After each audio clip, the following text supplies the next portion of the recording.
How carbohydrates provide energy. अब हम carbohydrates के बारे में उनकी डेफिनेशन पढ़ चुके हैं, तो अब हम बताएंगे कार्बोहाइड्रेट्स एनर्जी प्रोवाइड कैसे करते हैं बॉडी को।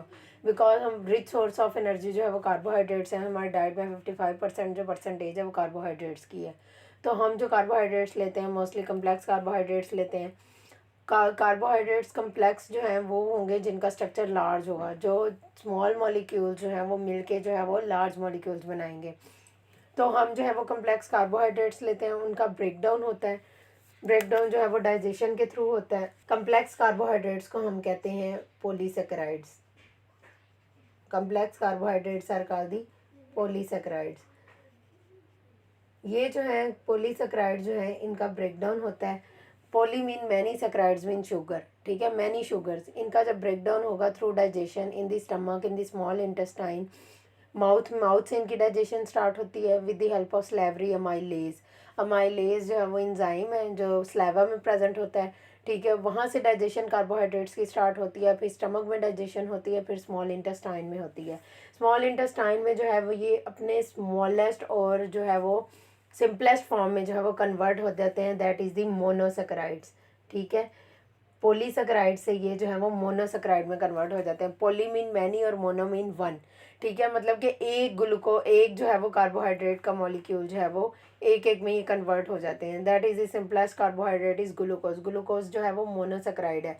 मोनोसेकेराइड ग्लूकोज जो है वो that is absorb in the blood. Small intestine से इसकी एब्जॉर्प्शन होगी ब्लड में। जब ये ब्लड में जाता है तो it enter into the all cells of the body. वहाँ पे जो है ये सेल है, ठीक है। ग्लूकोज एंटर हो गया है। ग्लूकोज जब एंटर होगा तो ये इसका ब्रेकडाउन होगा। Glucose when enter into the cell तो क्या होगा, इसका ब्रेकडाउन होगा। उस प्रोसेस को हम कहते हैं ग्लाइकोलाइसिस, ग्लाइकोलाइसिस या ग्लाइकोलाइसिस, ठीक है। ये ग्लाइकोलाइसिस जो है वो क्या प्रोवाइड करता है, एनर्जी प्रोवाइड करता है, ठीक है। ये एनर्जी जो है दैट इज़ द सोर्स, ये ग्लूकोज के ब्रेकडाउन से हमें हासिल होती है। तो ये ग्लूकोज के जो सेल होता है, जब ग्लूकोज ब्लड में एंटर होगा फ्रॉम द स्मॉल इंटेस्टाइन, तो जो है वो क्या होता है, सेल पे रिसेप्टर्स होते हैं, ठीक। जब ग्लूकोज ब्लड में एंटर होगा तो हमारे पैंक्रियाज के सेल से, बीटा सेल से जो है वो इंसुलिन हार्मोन रिलीज होगा, ठीक है, from pancreas, beta cells of pancreas, ठीक है। ये जैसे ही ग्लूकोज ब्लड में एंटर होता है, एब्जॉर्ब होता है, तो इंसुलिन रिलीज होती है। ये इंसुलिन आके इधर बाइंड करती है, यहाँ रिसेप्टर्स होते हैं, इन पे आके ये बाइंड करती है, ठीक है। जब ये बाइंड हो जाएगी तो ग्लूकोज इजीली जो है वो एंटर हो जाएगा इनटू दी सेल, और सेल में एंटर होने के बाद इसका ब्रेकडाउन होगा। इस ब्रेकडाउन को जो है वो हम क्या कहते हैं, मेटाबॉलिज्म कहते हैं, ठीक है।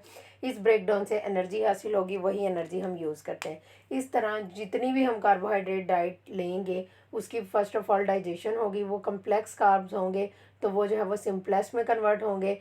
मोनोसेकेराइड, सिर्फ मोनोसेकेराइड्स, ग्लूकोज हो गया, फ्रुक्टोज हो गया, माल्टोज हो गया, सिर्फ यही ब्लड में एब्जॉर्ब होते हैं, और ब्लड में हमारे जो है वो ग्लूकोज एंटर होता है। ये ग्लूकोज जो है वो सारे सेल्स में जाता है बॉडी के, और इस तरह जो है वो हमें एनर्जी प्रोवाइड करता है। और अगर जो है वो पेशेंट डायबिटिक होता है तो ये क्या होता है, शुगर पेशेंट जो होता है उसमें जो है वो इंसुलिन रिलीज नहीं होती due to the defective cells और due to the absence of cells, या किसी भी वजह से जो है वो इंसुलिन जो है वो रिलीज़ नहीं होती। जब इंसुलिन रिलीज़ नहीं होती तो बाइंड नहीं होगी, ग्लूकोज सेल्स के अंदर एंटर नहीं होगा, वो ग्लूकोज जो है वो ब्लड में ही रह जाएगा, जिससे क्या होगा कि ब्लड ग्लूकोज लेवल जो है वो इंक्रीज़ हो जाता है। वो ग्लूकोज जो है वो एनर्जी प्रोवाइड नहीं करता, वो सिर्फ ब्लड में रह जाता है, और सेल में जाके ना उसका ब्रेकडाउन होता है, ना मेटाबॉलिज्म होता है, ना ही वो एनर्जी प्रोवाइड करता है। Construction of carbohydrates, construction of body organs. हमारे सेल जो हैं वो ग्लूकोज से एनर्जी हासिल करते हैं। तो सेल जो हैं जो कंस्ट्रक्ट होंगे तो वो क्या करेंगे, आगे टिश्यूज़ बनाएंगे, टिश्यूज़ से ऑर्गन्स बनाएंगे। हमारी सेल में ब्रेन में भी जो है वो क्या है, कार्बोहाइड्रेट्स प्रेजेंट है, तो इसलिए ये जो है बॉडी ऑर्गन्स बनाने में मदद देते हैं। असिस्ट मीन हेल्प, असिस्ट का मतलब होता है हेल्प करना, मदद करना। Help in body absorption of calcium, calcium को एब्जॉर्ब करने में, कैल्शियम क्या है, मिनरल है, इसको स्मॉल इंटेस्टाइन से एब्जॉर्ब करने में कार्बोहाइड्रेट्स मदद देते हैं। क्यों, कार्बोहाइड्रेट्स जो कम्प्लेक्स कार्बोहाइड्रेट्स हैं, जो लार्ज कंपाउंड्स हैं, वो इजीली एब्जॉर्ब होते हैं, स्लोली एब्जॉर्ब होते हैं, तो उनके साथ साथ कैल्शियम की एब्जॉर्प्शन जो है वो भी हो जाती है। Help in lowering cholesterol level, ये ब्लड के कोलेस्ट्रॉल लेवल को कम करते हैं, क्योंकि ज़्यादा कोलेस्ट्रॉल लेवल जो है वो ख़तरनाक होता है। HDL, उसको जो है ये इंक्रीज़ करते हैं, ठीक है। ये गुड क्वालिटी कोलेस्ट्रॉल होता है, इसके लेवल को इंक्रीज़ करते हैं, इसलिए ये कोलेस्ट्रॉल लोवरिंग में हेल्प आउट करते हैं। उसके अलावा provide nutrients to friendly bacteria in digestive tract. हमारे इंटेस्टाइन में बैक्टीरिया होता है जिसको हम नॉर्मल फ्लोरा कहते हैं, वो जो है उसको ये कार्बोहाइड्रेट्स न्यूट्रिएंट्स प्रोवाइड करते हैं जो हमारी डाइजेशन में जो है वो मदद करता है। उसके बाद है बैलेंस वाटर और मिनरल्स का जो बैलेंस है, कैल्शियम के एब्जॉर्प्शन में हेल्प आउट करता है। इस तरह दूसरे मिनरल जो है सोडियम पोटाशियम उनका जो बैलेंस है वाटर के साथ, उसको जो है ये बैलेंस रखता है, ठीक है। ना ज़्यादा होने देता है और ना कम होने देता है, उसका जो है वो लेवल जो है वो बैलेंस रखता है। और जो कार्बोहाइड्रेट स्मॉल या लोअर मॉलिक्यूलर वेट होते हैं वो ज़्यादा स्वीट होते हैं। जिस तरह फ्रूट्स हैं, फ्रूट्स में जो है वो ग्लूकोज होता है, फ्रुक्टोज होता है, ठीक है। तो वो जो है वो ज़्यादा स्वीट होता है, लेकिन जैसे जैसे जो है इनका साइज़ बढ़ता जाएगा ये लेस स्वीट होते जाएंगे, कम मीठे होते जाएंगे।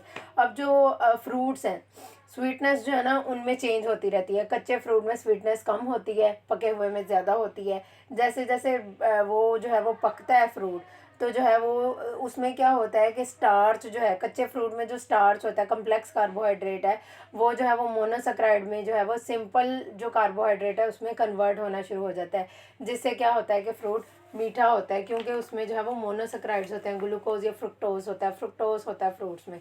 तो इसलिए जो है वो कार्बोहाइड्रेट जो स्मॉल वेट कार्बोहाइड्रेट्स होंगे, लो मॉलिक्यूलर वेट, वो जो है वो ज़्यादा स्वीट होंगे एज़ कम्पेयर टू कम्प्लेक्स में हमारे पास स्टार्च और ग्लाइकोजन है। जो ग्लाइकोजन मीट में होता है, गोश्त में, और जो स्टार्च होता है वो रोटी चावल इन चीज़ों में होता है, अनाज में होता है, सीरियल्स में होता है। तो वो स्टार्च मीठा तो नहीं होता, क्योंकि उसका जो वेट है वो मोनोसेक्राइड से ज़्यादा होता है, ठीक है। मोनोसेक्राइड जो हैं वो ज़्यादा मीठे होते हैं, और जिस तरह उनका साइज़ बढ़ता जाएगा और जो है वो मोनोसेक्राइड्स ऐड होते जाएंगे, तो उनका जो है वो मिठास ख़त्म होती जाएगी। Classification of carbohydrates. Carbohydrates are classified mainly in three classes. Three classes कौन सी? Monosaccharides, disaccharides and polysaccharides. Oligosaccharides जो फिजियोलॉजिकली इतने इंपॉर्टेंट नहीं है, क्योंकि ये इतने जो है हमारी बॉडी में या फूड में इतने ज़्यादा इंपॉर्टेंट कंपाउंड्स इनके नहीं है। हमारी बॉडी में जो है वो ये तीन क्लासेस या यूनिवर्स में ये तीन क्लासेस ज़्यादा इम्पॉर्टेंट है, और फिजियोलॉजिकली हमारी बॉडी के लिए भी यही तीन क्लासेस ज़्यादा इंपॉर्टेंट है। मोनोसैकराइड्स में है 1 शुगर मॉलिक्यूल होता है और इनका फर्दर ब्रेकडाउन नहीं हो सकता। इसकी एग्जांपल हमारे पास क्या है? ग्लूकोज जो है, ग्लूकोज, ठीक है, फ्रुक्टोज, ये जो हैं ये क्या हैं? मोनोसैकराइड्स हैं। डाइसैकराइड्स क्या हैं? 2 शुगर मॉलिक्यूल्स, जो ऑन ब्रेकडाउन या ऑन हाइड्रोलिसिस 2 शुगर मॉलिक्यूल्स देगा, वो क्या है? डाइसैकराइड है।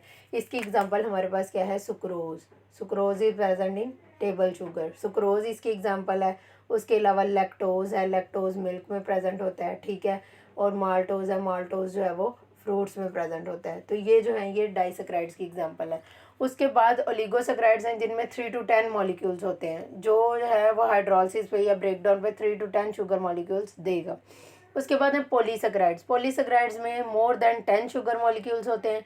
दे आर लार्ज कंपाउंड्स, ठीक है। और ये जो है वो पहले इनका ब्रेकडाउन जब होता है तो ये डाइसैकराइड्स बनाते हैं, डाइसैकराइड्स का ब्रेकडाउन होता है तो ये फर्दर हाइड्रोलिसिस पे या ब्रेकडाउन पे जो है वो मोनोसैकराइड्स बनाते हैं। इसमें जो एग्जांपल है वो है स्टार्च की, ठीक है। Starch is present in grains, roti, chawal, that is all starch, ठीक है। उसके अलावा जो है वो ग्लाइकोजन है, glycogen is present in the muscles and liver, ठीक है।